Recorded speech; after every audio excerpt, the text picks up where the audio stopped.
Assalamualaikum dan salam sejahtera. Menawarkan harga serendah RM450 untuk 10 biji pil dan ia dipercayai lebih 90% berkesan bagi menggugurkan janin. Malah pihaknya turut menyediakan perkhidmatan penghantaran pos untuk menghantar barang itu kepada pelanggan.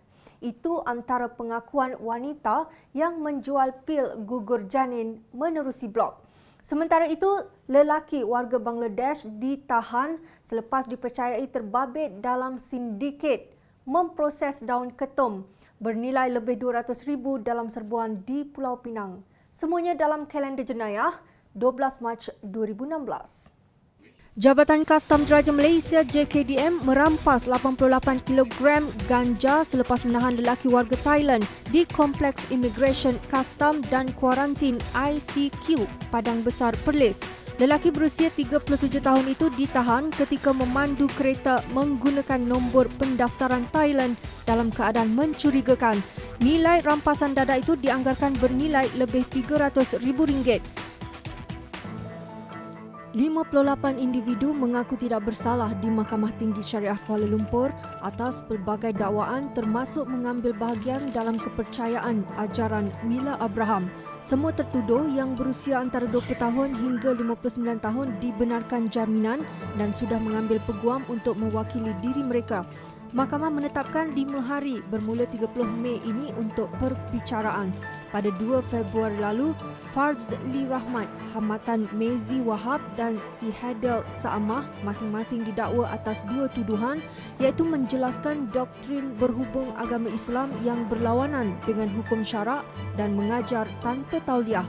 3 lagi individu, Nur Azri Baharudin, Muhammad Halimin Muhammad Nasir dan Muhammad Agus Abu Samah didakwa dengan sengaja membantu majlis yang dikendalikan mereka, manakala 52 individu lagi didakwa mengambil bahagian bersama dalam majlis itu. Seorang pengurus kanan sebuah syarikat swasta dihadapkan ke Mahkamah Session Johor Bahru atas 115 pertuduhan mengemukakan dokumen tuntutan pembelian palsu bernilai lebih RM100 juta.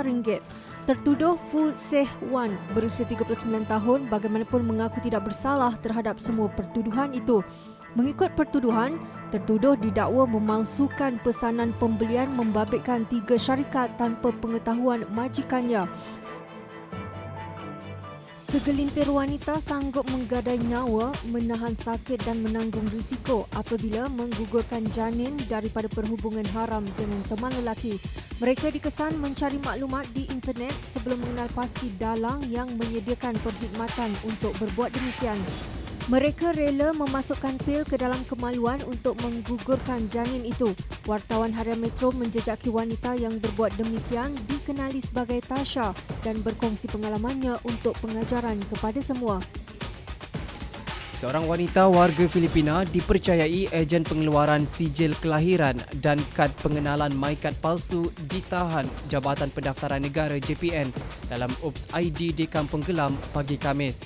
Wanita itu antara 6 yang ditahan selepas jabatan terbabit melakukan serbuan di beberapa rumah di 3 lokasi berbeza iaitu Kampung Gelam, Paya Rumput dan Seri Tanjung. Wanita berusia 55 tahun terbabit dikesan memiliki kira-kira 50 salinan fotostat sijil kelahiran dan kad pengenalan milik pelbagai individu yang diragui. JPN menahan 5 wanita dan seorang lelaki berusia 20 hingga 55 tahun dan 5 daripadanya warga Filipina dan seorang Indonesia. Unit pemusnah bom UPB memusnahkan 2 balang kaca yang dipercayai bahan letupan di Aquaria KLCC. Ketua Polis Kuala Lumpur, Datuk Tajuddin Mat Isa mengesahkan kejadian dan siasatan lanjut berhubung kandungan balang kaca itu sedang dijalankan. Dalam kejadian pada 9 malam, 2 balang kaca yang mencurigakan ditemui di kaunter Aquaria KLCC oleh pengawal keselamatan. Tinjauan Harian Metro di lokasi kejadian mendapati keadaan masih terkawal. Mahkamah Tinggi Syariah Kuala Lumpur menjatuhkan hukuman penjara 12 bulan dan 6 sebatan terhadap lelaki bergelar Ustaz Casanova atas pertuduhan melakukan persetubuhan luar nikah. Hakim Syari'i Nasir Abdul Aziz menjatuhkan hukuman itu terhadap Muhammad Raziz Ismail berusia 34 tahun yang mengaku bersalah atas pertuduhan itu. Tertuduh didakwa berbuat demikian dengan wanita berumur 40 tahun sehingga melahirkan anak di sebuah hotel antara Mac hingga Mei 2012. Lelaki warga Bangladesh ditahan selepas dipercayai terbabit dalam sindiket memproses serbuk ketum bernilai RM238,000.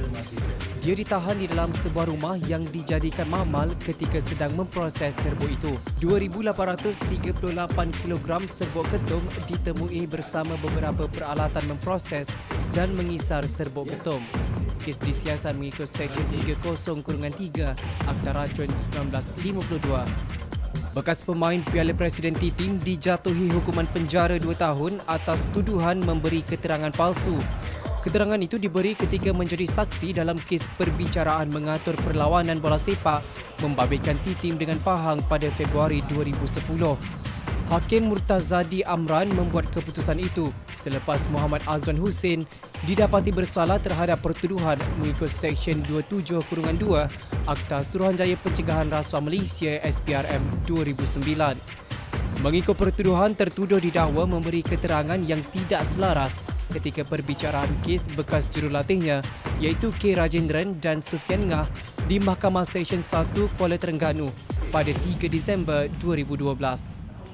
Sekian dulu untuk kalender jenayah minggu ini. Ikuti laman web Harian Metro di hmetro.com.my dan platform laman sosial Harian Metro termasuk HM News Channel dan HM Mobile bagi mendapatkan lebih banyak berita dan video sepanjang minggu ini. Selamat berhujung minggu. Kita jumpa lagi minggu hadapan. Assalamualaikum dan salam sejahtera.